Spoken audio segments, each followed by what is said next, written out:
Hello everyone, my name is Mr. Gentleman and we are here to do one thing and one thing only, and that is discuss Ys, Ancient Ys Vanished Omen. All footage comes from the Turbografx 16 version of the game.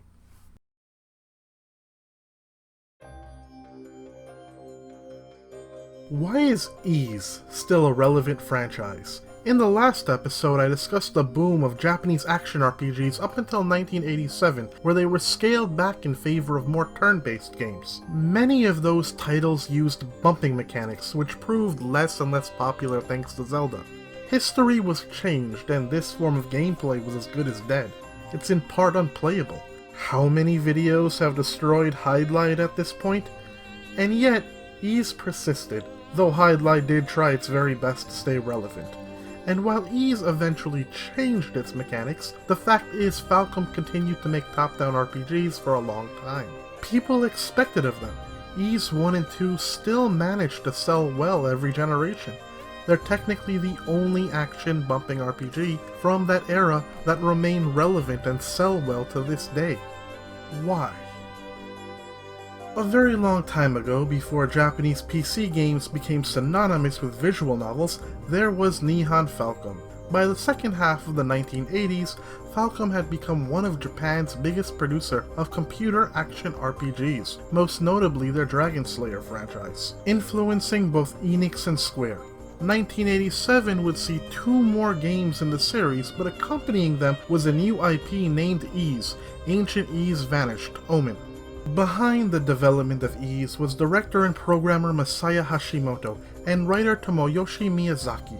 If you don't know who they are, just know they would become responsible for Soul Blazer, Illusion of Gaia, Terra Enigma, and ActRaiser. They sought to create something that played unlike anything at the time, a fast-paced, non-stop rush that was fun and compelling. Accompanying it would be a style of combat and dungeon progression that always allowed you to feel like you were pushing forward, with no need to ever stay still or halt exploration. All of this would be paralleled with Yuzo Koshiro's hyperactive soundtrack. Koshiro at the time was already known for work on Dragon Slayer, and you probably know him for Shenmue, but if you have never heard his work on Ys and later Etrian Odyssey, you owe it to your ears.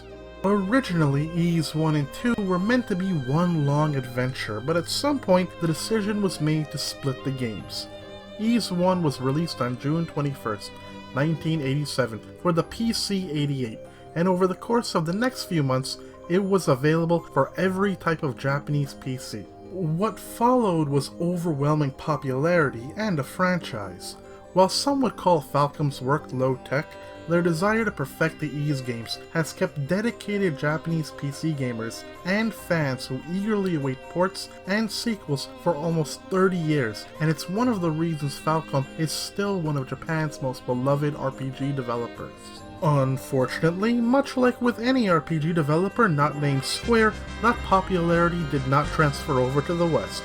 Sega of America tried their best to make it the next Phantasy Star on the Master System, and Hudson pushed it hard for the Turbografx, but the dream did not become a reality.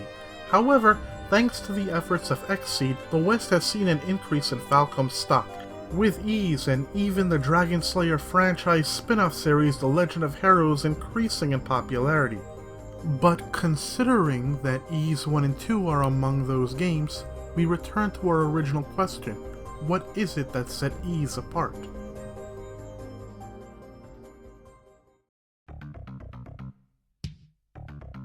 Ys is controlled from a top-down perspective with an elongated display while relevant information is placed at the bottom.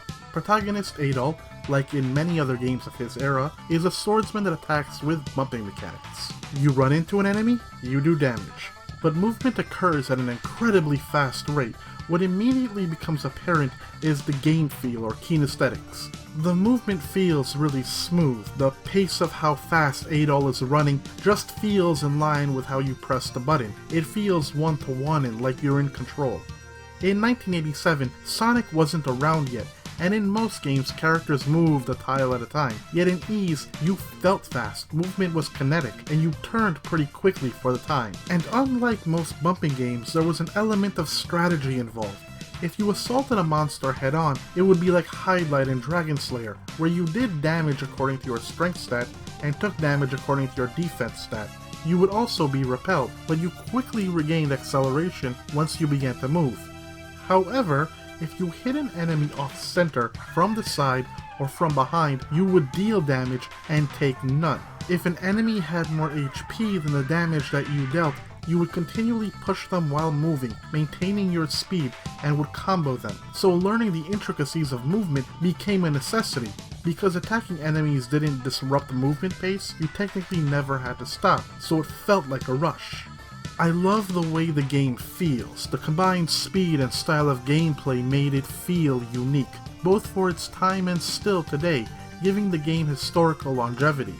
Ys's particular brand of adrenaline has always made it feel different because there has been very little like it that I have yet to see replicated. The impact on every hit just feels right. There is this real sense of satisfaction that you get every time you attack enemies correctly. If I had to describe Ys, it would be experiential, where the overall experience and the sensation of movement is enough to make me want to keep playing and not stop. During your dungeon crawling and combat, you maintain speed, which means that combat was never divorced from exploration and progression.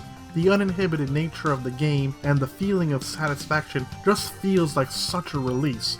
Because of all of this, Ys exists in an exclusive paradigm. It manages to be simple and fun, and yet completely different and addicting. And yet there's this strange reality that you're doing all of this with just the D-pad or arrow keys. In fact, everything outside of saving and equipping is done with just the directional buttons. Entering doors, accessing warps, talking to people, so on and so forth was done by running into them. In a way, movement becomes like a language with which you communicate with the game world. The bosses are certainly one of the highlights of the game and demanded you had a full grasp of how the game played. What makes them feel unique is that they're built around the mechanics. Moving around unique attacks, smart movement, and patience were key. Genocrease is all about smart, fast jousting, getting in and out. The twin heads are all about swift timing. And the final boss decides it wants to be a bullet hell game, feeling almost impossible at first. You would think the aforementioned display only taking up 3/4 of the screen would be annoying, but the game's scale is set up so that you have a wide view of the area, helpful in a game where you're covering ground quickly and are planning for incoming enemies. Unfortunately, in terms of RPG elements, Ys is actually very light. Too light, especially for an 80s Nihon Falcom RPG. You gain experience from defeating enemies, you level up, which increases your stats. It should be mentioned that HP regenerates while outside of a dungeon. Customization mostly involves getting better weapons, armors, and shields. The most interesting modifier are the rings. The heal ring allows for regeneration within dungeons, the defense ring is great for bosses, and the timer ring slows enemies down, allowing you to bump them more easily. When it comes to the world, it's rather small. The map is minimal in scope. There are 2 towns, 3 dungeons, and a few choice locations. In fact, due to Ys 1 and 2 being split, the game is incredibly short. The dungeons themselves, however, are well designed, with the right amount of complexity. The final dungeon, Darm Tower, is one of the most memorable locations in the history of RPGs in my opinion. Much like Dragon Quest, Ys is an interactive heavy game. How to advance is learned from talking to people who give you all of the hints and information that you'll need. Progression is mostly linear, but small liberties can be taken here and there from time to time. Backtracking and grinding are realities in this game, and the former is Ys 1's biggest flaw. The final dungeon, as much as I praise it, contains a very obscene backtracking sequence. However, at the same time, you develop this kind of rhythm that actually makes it feel good at times. I don't want to make an excuse for backtracking, but it certainly helps make it feel better. The progress through the Temple of Solomon finds you moving forward, grinding a bit for experience and levels, tackling a floor dungeon, finding the second floor may be too much, grinding up just enough money for the next level equipment, retreating to make that purchase, coming back, making it to the 3rd floor, finding that you may be outmatched once again, you perhaps retreat to level up a little more, or buy another piece of equipment or gear, then you work your way to the last floor and find the boss. There's practically a set formula as to the order of how progression, grinding, backtracking, then returning to progress is done here. On paper it sounds annoying, but I think the fun you have with the game mechanics can make up for it. And then there is the soundtrack. Yuzo Koshiro became a legend because of his work here. I don't know if any other OST from the 80s is as legendary as this one, and it has major historical value in the eyes of Japanese video game developers and composers. While so many other games were still making a collection of beeping sounds, Ys proved that video game music could be just that, music. I absolutely believe that the energy that comes from the OST really inspires the feeling of running at full speed, making the mechanics and music feel integrated. Ys is the story of Adolf Christen, silent protagonist and adventurer. He finds himself in Asteria, a country once known for fishing that became famous for silver exports, but has once again turned back to fishing because monsters are in the silver mines. Adol is a man who happens to be great with a sword, who just happens to be in the right place and right time for a world-altering adventure. He finds himself enlisted in discovering the mystery behind the lost country once known as Ys, and the books of Ys that tell of its history. Over the course of the game, you will encounter mysterious characters such as Fina and Rhea, who all seem to have a connection to the ancient country. The actual plot of the game of dungeon crawling, saving the amnesiac girl, and climbing the tower to confront the villain may be quaint. But what has always made Ys' story fascinating, however, is the lore and mystery. You have the initial elements of a tower that appeared out of nowhere, a missing continent, and recently discovered silver mines where monsters appeared out of nowhere. Then you find a girl who was imprisoned and a troubadour who looks just like her. Add in a pair of talking trees, talk of two ancient goddesses, people whose last names are the same as the books of Ys, and the books themselves, which reveal how Ys was defeated and how the monsters are associated with a strange metal named Claria. Which is interesting, since in there lies a truth that is not spelled out for you, but when you realize the reason why the monsters reappeared, it's a satisfying moment. And you will have to, because if you do not, you will find out the hard way how you must equip yourself against the final boss. The charming characters, the atmosphere, and the soundtrack, which sets the tone of the game and gives everything a certain air, makes the mysteries feel as inexplicable as they do.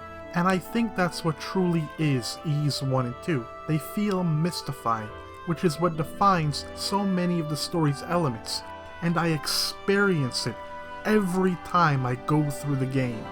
While other Ys games have much better plots, no other game in the series has captured that sense of fantasy mysteriousness that Ys 1 and 2 do.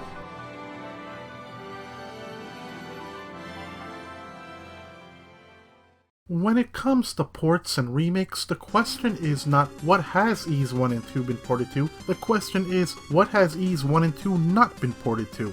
The original release, as I mentioned earlier, was for the PC 88.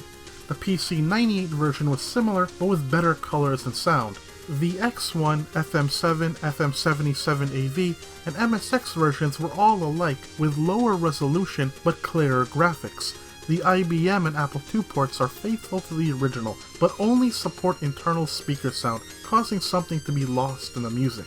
The MSX version contains new tracks that replaced some of the original game's OST. The Famicom release in 1988 has a very different graphical and art quality to it, even having differences in map design for towns, the overworld, and dungeons. Adol's movement and HP regeneration are a lot slower, but at least there are fast travel statues on the main map. The weaker technology meant that bosses had to be simplified in their movement, but they've been rebalanced to be harder. Unique here are extra quests and music. The Sega Master System version also has a totally different look, and some dungeons have their layouts mirrored. This version also produces fewer enemies at one time on the screen, lengthening grinding. This release would be localized as Ys, The Vanished Omens. Ys 1 and 2, due to at heart being a single game, would eventually find themselves remade as Ys 1 and 2 for the PC Engine CD, which would be localized as Ys Book 1 and 2 for the Turbografx 16 CD. This is one of the most beloved versions of the game, sporting a graphical overhaul, memorable illustrations, new cutscenes, fantastic music which was rearranged by Ryo Yonemitsu. Adol's arrival in Asteria is more detailed to expand the story. Even though this was during the dark age of dubbing, they managed an incredible voice cast, with Debbie Derryberry as Fina, Michael Bell as Dark Fact, and Thomas Hayden Church as Goban. All of this was part of NEC and Hudson Soft's failed plan to turn Ys into a huge hit. Since Ys 1 and 2 have been combined, a cutscene at the end of what was the first game's final boss leads right into Ys 2. Gameplay overall feels smoother and faster than the original. Checkpoints have been added, and the leveling system was altered to make it so that you level up more frequently in exchange for lower gains. Because of this, and because you carry over your experience and levels to Ys 2, the game has been rebalanced accordingly. The Turbografx version, which I used mainly for this review, still feels great and is extremely viable for retro gamers. It feels faster than the original, it's an overall smoother experience, and the music is miraculous for late 80s chiptune. From 1989 to 1991, a pair of OVA series covering Ys 1 and 2 were released. They aren't amazing by any means, but they are worth checking out for longtime fans. In 1991, Ys 1 was released on its own for the Sharp X68000. Attempting to take advantage of the computer's 16-bit graphics, certain 3D pre-rendered sprites were added in, such as for the bosses. Photorealistic illustrations are used for the characters. However, this all causes a strange contrast in the art, which wasn't very well received. Maps have been drastically changed and the overworld was reduced in size. Interestingly, the box art was done by Final Fantasy artist Yoshitaka Amano. The following year, Ys 1 and 2 would at this point be released for the PC Engine Duo in Japan and the Turbo Duo in America, even being a pack-in title for the Western release. In 1997, Falcom released the Falcom Classics collection for the Sega Saturn, which contained other classic Falcom titles. The biggest change was the larger range of movement. Adol could move in 8 directions, meaning he could run and bump diagonally. The way bosses fight have been rebalanced as a result, since using diagonal attacks on the original style would make them too easy. In 1998, the PC saw a new remake known as Ys Eternal, which became the basis for all versions thereafter. Improved hardware meant higher resolution graphics, better art courtesy of anime director Makoto Shinkai, including full-screen anime portraits, as well as more cutscenes, and a larger color palette. More story elements are included, such as a greatly expanded introduction and the new town of Barbado. The game expands the dialogue and characters have been made to feel more alive. New gameplay additions are items such as the Besotary Potion, selectable difficulty, and an enlarged overworld. Range of movement has been increased from 8 directions to complete omnidirectional freedom. The OST was updated once more, and certain songs that were exclusive to various releases and unused tracks first composed for the original were incorporated. After Ys Eternal 2 was released, Falcom bundled 1 and 2 together as Ys 1 and 2 Complete, which updated Eternal 1's graphical levels to that of 2. Bonuses included more difficulty options, an introductory movie, and a time attack boss rush. The PlayStation 2 would receive Ys 1 and 2 Eternal Story, which allowed you to play Ys 1, Ys 2, or a new combined version. This variation reintroduced voice acting, and was the last one to do so. A new area known as the Dream World can be accessed by using the Dream Jewel, which contains an in-game art gallery and a music test. Each weapon also now has special attributes, and the shoulder buttons can switch between them. With the advent of digital stores, Turbografx games became available on the Nintendo Wii, Ys 1 and 2 included. The next iteration was Legacy of Ys, Books 1 and 2 for the Nintendo DS. The art was a low-res 3D style, which was met with a mixed reaction from fans. The gameplay has 2 modes. What's strange is that the normal mode uses a combination of bumping and mashing the A button to slash, possibly to cater to new fans. Otherwise, you can do classic high-speed bumping, but only with the stylus. The game adds in an additional dungeon and a boss, which aren't bad but are nothing spectacular. An additional level of equipment is also available. I'm personally not as down on the low-res 3D style, and I find the experimentation with button pressing somewhat interesting, but there are still better versions of the game.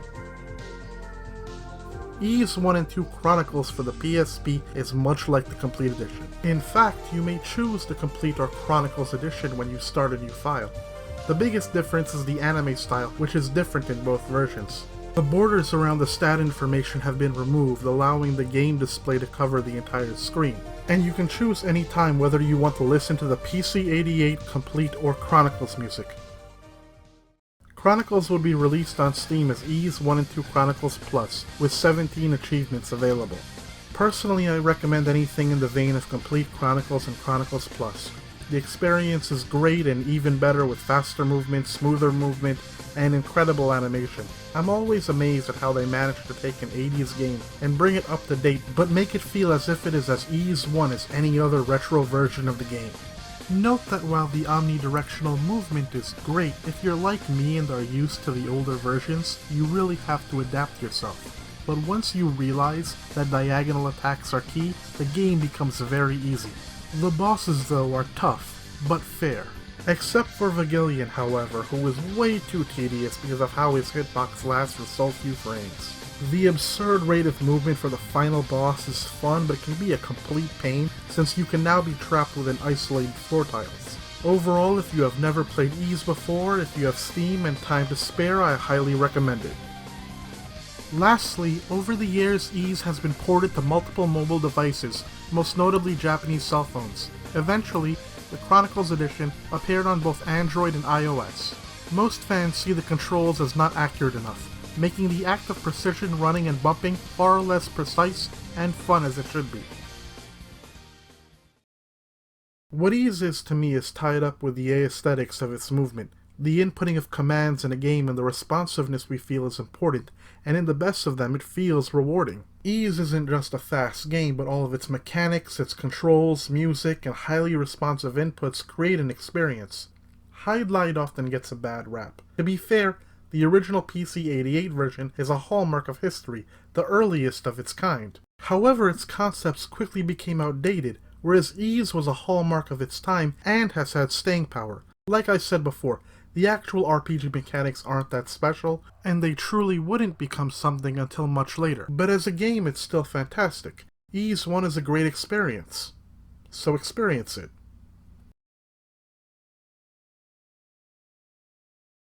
I hope you enjoyed this video. Please consider donating to my Patreon, which I finally have running properly. I would appreciate your support towards this channel, where I will be doing more analysis in the future. In the next 2 episodes, we will be covering Dragon Quest III and Ys 2, Ancient Ys Vanished, the final chapter. Thank you, and God bless you all.